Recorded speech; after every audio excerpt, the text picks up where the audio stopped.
السلام علیکم ګرانو دوستانو. نن به زه تاسو ته یو بل ډېر بد خبر درکړم چې نړیوال جام کپ نه مخکې افغانستان دغه دویمه تمریناتي لوبه کې یوه بدترینه ماتې خوړلې ده. ویډیو تر اخره پورې وګورئ، په هر څه به تاسو پوه سئ. زه به تاسو ته ووایم چې نن د افغانستان او دغه د اسټرالیا یو کلب دویمه پریکټس لوبه یې خپل مابین کې ترسره کړې ده. کوم خبر چې ما ته را رسېدلی ده چې په دغه لوبه کې افغانستان اول بولینګ ترسره کړ، 103 رنز ټارګټ هغه بل ټیم افغانستان ته ورکړی. د افغانستان بالرانو کې فضل حق فاروقي وایي 2 لوبغاړي آوټ کړي دي، قیس احمد یو لوبغاړی آوټ کړی ده او نوین الحکم وایي یو لوبغاړی آوټ کړی ده. دغه نه علاوه بقایه نور لوبغاړو دومره خاص بولنګ یې ترسره نه کړ، خو دغه 103 رنز ټارګټ چې کوم ده د افغانستان ټیم پوره کړی نه ده او ټول ټیم یې په 108 رنزو کې آوټ شوی ده.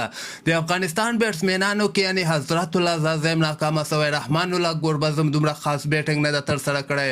د نه علاوه لاندې کې نجیب زادرانه یعنی 15 که 14 رنز یې کړی او همدغسې خپله ویکټ یې له لاسه ورکړې ده. نو دغه ډېره د تشویش خبره ده. افغانستان مکمل 10 اورونه هم نه دي لوبولي او دغه د اسټرالیا کلب چې کوم ده په 53 رنزو باندې افغانستان ته ماتې ورکړې ده. نو دغه د افغانستان لپاره ډېره د تشویش خبره ده، ځکه د افغانستان بیټسمینان دغه د اسټرالیا پیچونو باندې بیخي بیټنګ نشي ترسره کولی.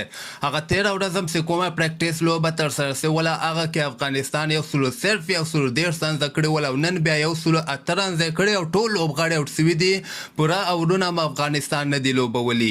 نو دغه بیټسمینانو ته پکار ده چې دغه باندې ډېر زیات پریکټس وکړي، ځکه T20 ورلډ کپ هم دغه یو څو ورځې وروسته به که خیر شروع کېدونکی ده او دغې نه علاوه یو 2 نورې تمریناتي لوبې هم که خیر افغانستان ترسره کړي.